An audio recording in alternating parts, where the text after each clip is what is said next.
দর্শক, আমি এই মুহূর্তে যে জায়গাটায় আছি এই জায়গাটার নাম হচ্ছে যে রানী রাসমণি ঘাট। এটি পাহাড়তলির সাগরিকা মোড় এসে বিটাক বাজারের মধ্য দিয়ে যে রাস্তাটি, সেই রাস্তা দিয়ে একেবারে শেষ মাথায় সাগরিকা গোল চত্বর, অর্থাৎ স্টেডিয়ামটা পার হলেই সাগরিকা গোল চত্বর পড়ে। সেটা দিয়ে আসলে রানী রাসমণি ঘাট, অর্থাৎ জেলে পাড়া যেটাকে বলে। এই জেলে পাড়া দিয়ে বেশ কিছুটু ভিতরে আসলেই একটি সিঁড়ি পড়বে, সিঁড়ির পাশে দিয়ে আসলে আসতে হবে এই রাস্তাটিতে। এবং এই রাস্তাটি দিয়ে যখন আপনি আসবেন, আসলেই দেখবেন যে এখানে অসংখ্য পর্যটক এর ঘোরাফেরা করছে। এটি সাগরের একেবারে তীর ঘেঁষে জোয়ার ভাটার সময়, আসলে জোয়ারের সময় এই যে এই জায়গাগুলো যেখানে আমি দাঁড়িয়ে আছি এখন, সেখানেও পানি ভরে যায়। দর্শক, আমি যেটা দেখানোর চেষ্টা করব আপনাদেরকে সেটা হলো যে গত এক বছর খানেক আগেই যখন প্রবল ঘূর্ণিঝড় হয়েছিল, তখন এই যে সেই একটি ফেরি, সেই ফেরিটি আসলে পানির জোয়ারের সাথে ভেসে চলে আসে এ স্থানে। এরপর থেকে আর তার সৌভাগ্য হয়নি ফেরত যাওয়ার। কর্তৃপক্ষ আসলে নেওয়ার জন্য তেমন তোড়জোড় করছে না।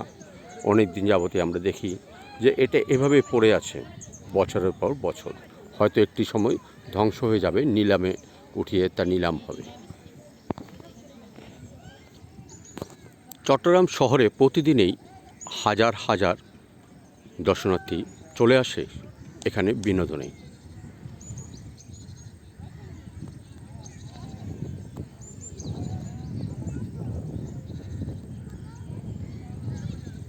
প্রতিদিন এভাবে ভিড় জমে, বিকেল হলেই চলে আসে সবাই এখানে ঘুরতে।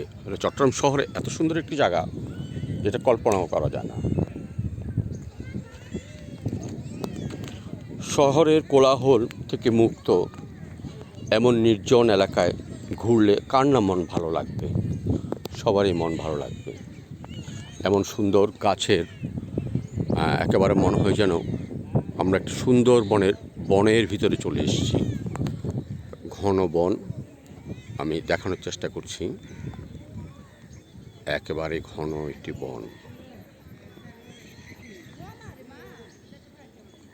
এখানে প্রবেশ ফি নেই, একেবারেই উন্মুক্ত, জনসাধারণের জন্য উন্মুক্ত। তবে জোয়ারের সময় এই জায়গাটাই আসা যায় না, কারণ এখানে থাকে পানি আর পানি।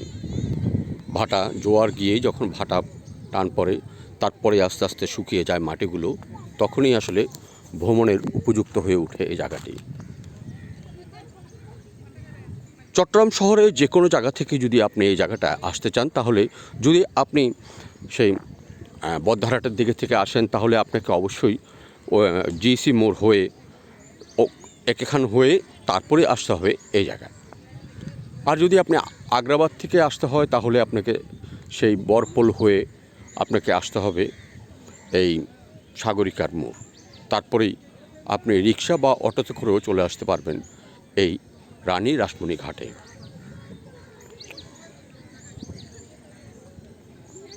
দর্শক, চট্টগ্রাম শহরে এমন অনেক সুন্দর জায়গা আছে যেগুলো আসলে আমরা উপভোগ করতে পারি না, কারণ আমাদের অনেকেরই আসলে জানা নেই এত সুন্দর স্থান আছে চট্টগ্রাম শহরে। Shahidul Islam, STV 24 news.